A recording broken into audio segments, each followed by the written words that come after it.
everybody. Ren Carothers here with your Future Stars forecast for the 2-year-old Tuesday. Already with my special guest, Simon Callaghan.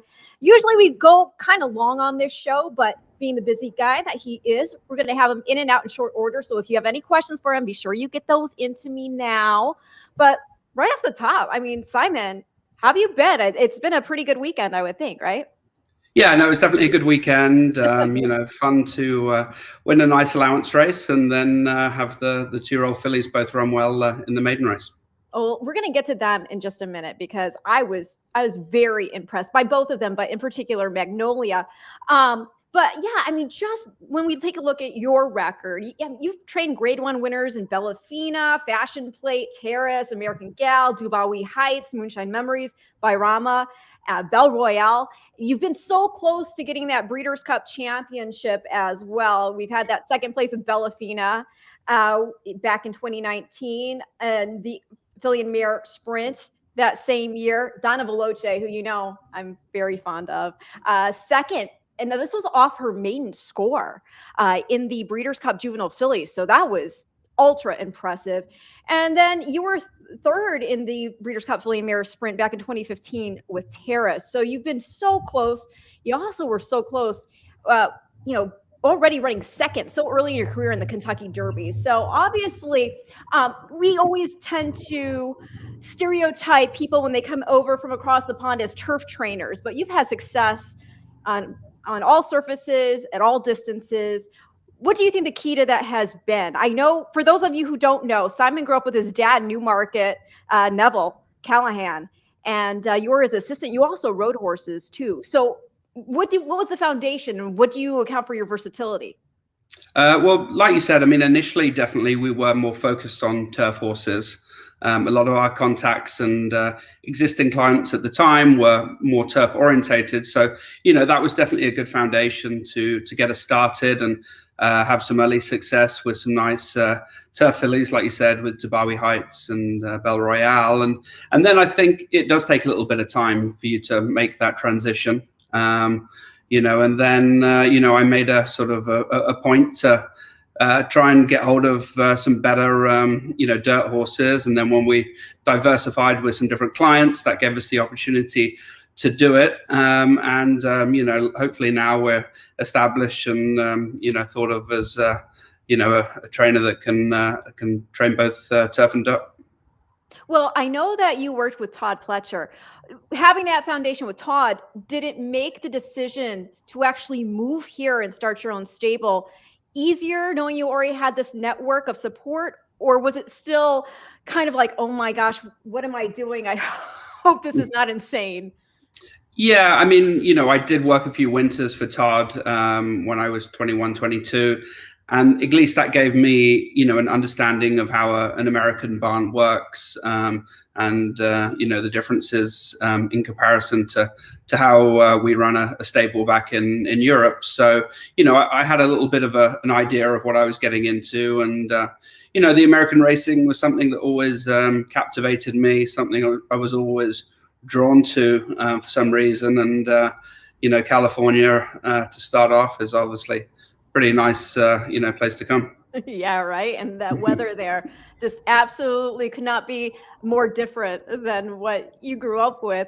But the other thing that I do find fascinating is, as I just mentioned, you also rode in races, not just in the morning. Do you think that's given you an insight that also gives you more in terms of how you can figure a horse out from that perspective as an equestrian? Possibly.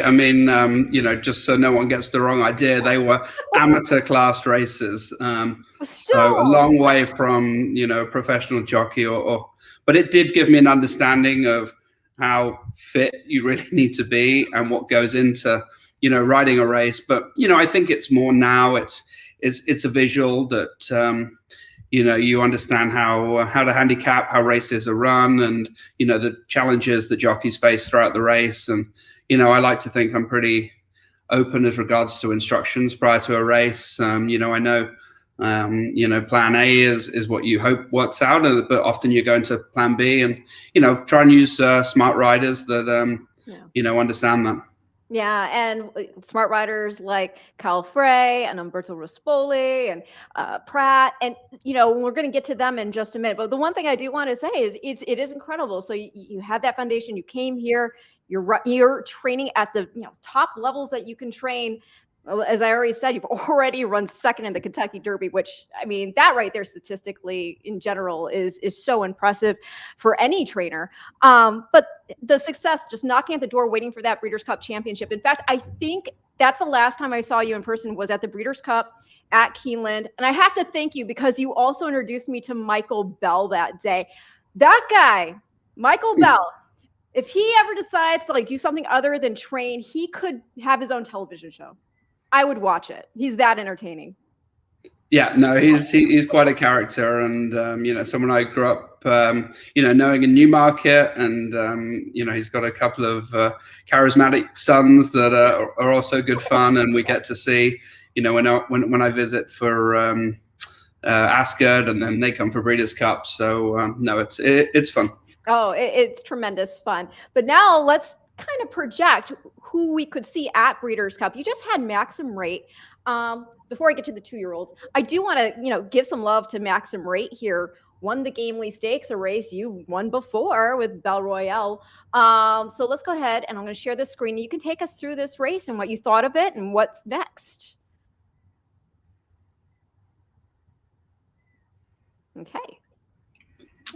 Yeah, so this race actually worked out exactly how we hoped it would. There was some pretty good speed on up front, and she just got a nice comfortable position, stalking really. Just got into a really nice rhythm, some good targets up front, and honestly, Juan Hernandez, who was riding the filly for the first time, that's how we scripted the race might pan out, and for once it really went perfectly, and he gave her a great ride, and a really strong finish to get her home. Did you think the 13-1 odds was laughable? I did. I mean, I thought that was a little bit of an overlay for sure, but I think it was just probably because she was coming off a disappointing effort at Keeneland, and honestly, I think that was just the loose turf that day. She just really didn't like it. Yeah. Well, how did you celebrate after this go? It's a grade 1. Yeah, well, went out for dinner with a couple of the owners and just had a good meal and some wine. And it was actually the part owners Slam Dunk was their first grade 1 winner. And it was great to win for them and for Doug Branham and Lee Rolfe and everyone else involved in this filly. Well, how's she been since, and what is next for her? She's trained really well since. Honestly, everything's gone perfectly, and we're leading up to the yellow ribbon. We enter tomorrow for Saturday. Another race you won with Dubawi Heights. Yeah, no. So hopefully she can run well. It is a weighted handicap, so she's going to have the top weight, but I think a few more pounds than some of the other horses. But no, she's really coming into this race in top form, and I think she's going to run really well. 29.80. Do you bet your own horses? Sometimes I do. I think I had a small bet just because I thought it was, like you said, a little bit of an overlay. Oh my gosh, yeah, for sure. Now let's talk about. I mentioned Donna Veloce before. Owned by Kaleem Shaw at the time, and then Coolmore jumped in with her, which makes sense, being a daughter Uncle Mo. With Kaleem, you have Madone, and Madone just on the 24th of July won the San Clemente Stakes. Let's take a look at her. Let's see here. I just have to click through a few things, and here she is. Now, this is a horse that actually I was talking to my husband, Matt, and he says that he remembers, I don't know, y'all were someplace together, and he remembers you talking about how excited you were about this filly back then. Yeah, no, she's a filly that we've always liked. Ben McElroy and Kaleem collectively picked up this filly at the OBS sale. I wasn't there because of the pandemic. Oh, you're right. And they bought her together and really thought she was going to be a top turf prospect. And it was nice that they didn't have to pay too much for her. And that's her fourth stakes win now. So obviously, if we could get a Grade 1 win, it would be fantastic, because she's a stunning daughter of Vancouver. Oh yeah, and a first crop representative of him as well. So that's always very exciting to see. So she's gonna, about how long do you lay him off before you're looking up to go into that next race? We've just given us a few easy days since the race, right, and working towards the Del Mar Oaks. It's the next logical stop for her. She's unbeaten at Del Mar, so track that she clearly really likes, and it's good spacing. And obviously these Grade 1s are the sort of races that we really try and go for. well, that's going to be exciting to, with Breeders' Cup being at Del Mar as well. If things all go smoothly. I know you trainers hate projecting too far into the future, but but it is exciting. Another horse I wanted to talk about is one of the horses that you've teamed up with L&J, and this Sea Dreamer. She's a 3-year-old filly, and she's a horse that she's only had 2 starts, and she just crushed in her second start at Del Mar. I'm going to go ahead and show that, and I want you to talk to us about this filly, because she, for this performance, earned Rising Star status because she just absolutely crushes. So let's go ahead and I'll share the screen there. Oh, I'm sorry, Trevor. I'm going to take your voice out. There we go. So yeah, Sea Dreamer. Yeah, she's a beautiful filly. We were a little disappointed not to win first time out. But she ran really well in defeat that day. Right. Oh, yeah, for sure. And what did the buyer come back from this race? I think it was about a 90, I believe. And this is a really nice daughter of Into Mischief out of More Than a Cruise, who's by More Than Ready. And one of the things I always love saying about More Than Ready, since it is a Breeders' Cup show, is he has more Breeders' Cup wins via his progeny than any other sire, with 7. 2 of those, I believe, were from Roy H. But he's just one of these horses, and he's old now, and he's still just producing tremendous quality as a sire and as a broodmare sire. So now, where do you move this girl to?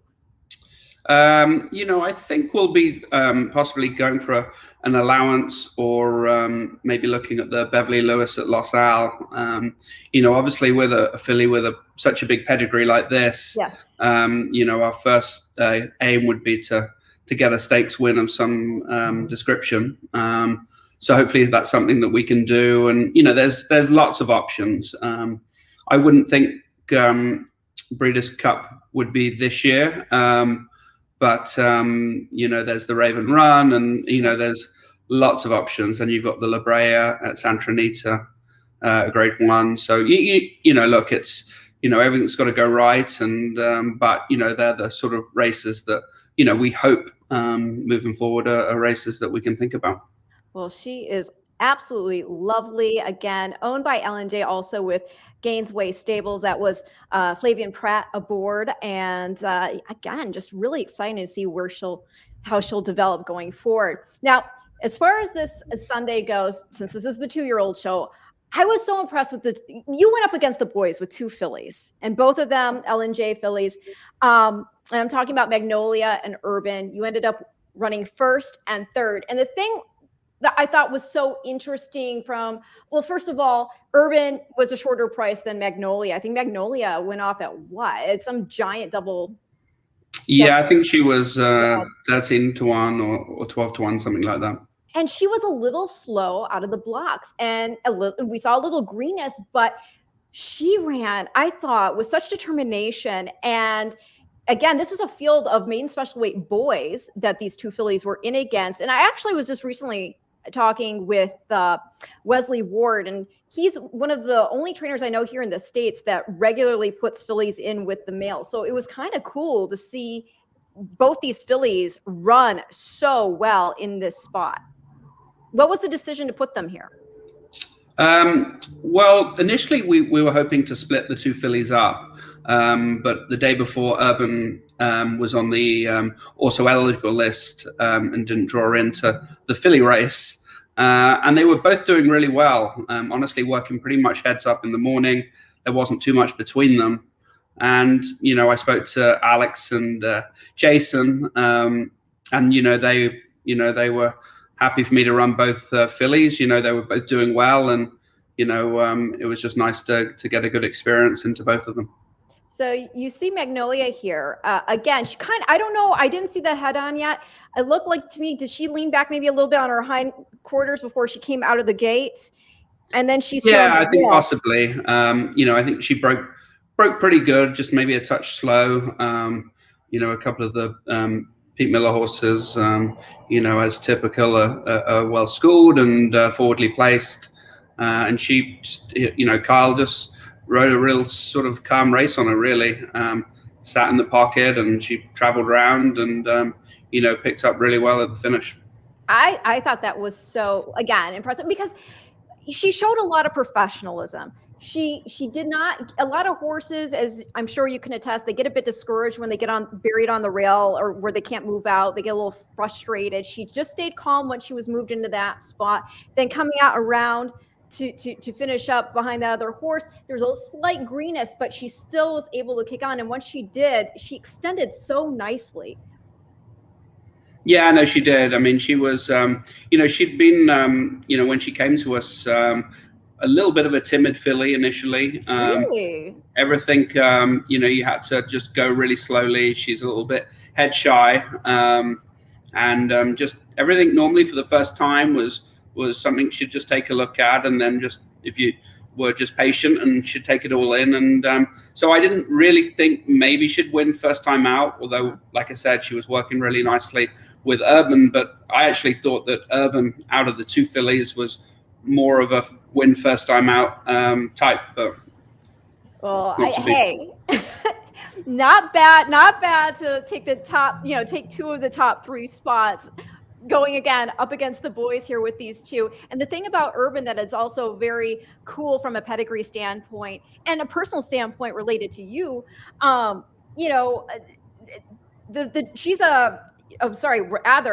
there's another horse that's related to a horse that you trained yourself. But from this perspective with Urban is by Quality Road, out of a half sister to champion 3-year-old filly of 2017, Abel Tasman, who's also by Quality Road. So that connection right there from a pedigree standpoint is super cool. For those who don't remember, in addition to being champion, a 3-year-old filly, having won the Kentucky Oaks, Abel Tasman also won the Acorn, the Coaching Club American Oaks. She was second in the Distaff to Forever Unbridled. I remember that. And then later on, she won the Ogden Phipps and the Personal Ensign. So this is a cross that obviously worked. So it was cool to see them back. And is that part of the incentive is why you thought this filly would be more the first out win type? Yeah, that's right. She's a very different type of filly to Abel Tasman. Abel Tasman's your quintessential long-bodied, two-turn dirt filly. Yeah. And this filly's very much of a different kind of mold. She's, smaller, more compact. Hence why, she just gave me an indication that starting on turf would be, a good starting point at least. Definitely. And she, from there, you got to be encouraged by that first start out. It's an education. It was against boys. Are you willing to put her in whichever race comes up next that it just is timing wise, or do you go, okay, well, we could really crush some fillies potentially here with this one? Yeah, I think with this filly, we could go either way with her. I think what we'll do is see how she works back and then have a chat with Alex Lees and Jason and put our heads together and hopefully come up with the right plan.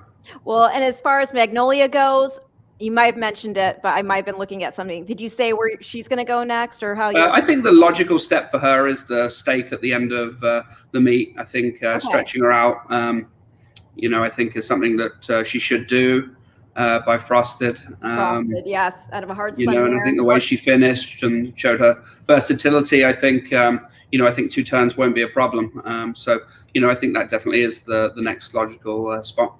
I love the dam's name there, Hardcore, because that was a hardcore performance for sure. Now, the horse that you have a personal pedigree connection with is Astronomer. That's another 2-year-old in the barn. This one a colt by Air Force Blue out of Carrabba, who you trained.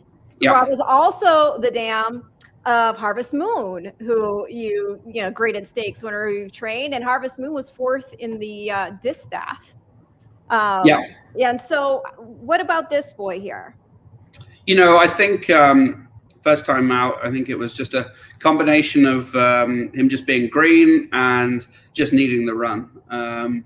We were kind of caught in between, you know, two thought paths with him, you know, and, you know, I just thought that giving him a run would be a good thing because there was no long race in the second book. So it was either run, knowing that he'd need the race a little bit, or, you know, run, you know, work him another 4 or 5 times. So, you know, I took the viewpoint to get a race into him, and hopefully we can go back in a long maiden race with him towards the end of Del Mar. And I'm pretty sure he's going to move forward a lot for that race and break his maiden not for, before long.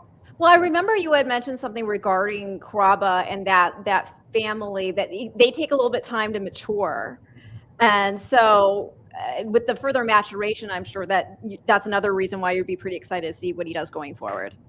Yeah, I think he's definitely a horse that, you know, as he progresses, he's just going to keep improving. Carrabba was, you know, a good 3-year-old, and then a better 4-year-old, and an even better 5-year-old. So we know that the family is kind of more late maturing, and, you know, I think only going to get, you know, better. Yeah, she won the Robert J. Frankel at 1 mile and an 1/8 on the turf. So yeah, it's great. And so how is Harvest Moon? What's she up to? She's good. We just gave her a break after her last race at Santa Anita. She was a little bit disappointing that day, and you know, we just took the view that we'll give her 60 days, freshen her up a little bit, and we're pointing her towards the Zenyatta Stakes, which is the race that she won last year. Very nice. Okay, and then there's another 2-year-old that you've got. I don't want to say the name wrong. Akai guy.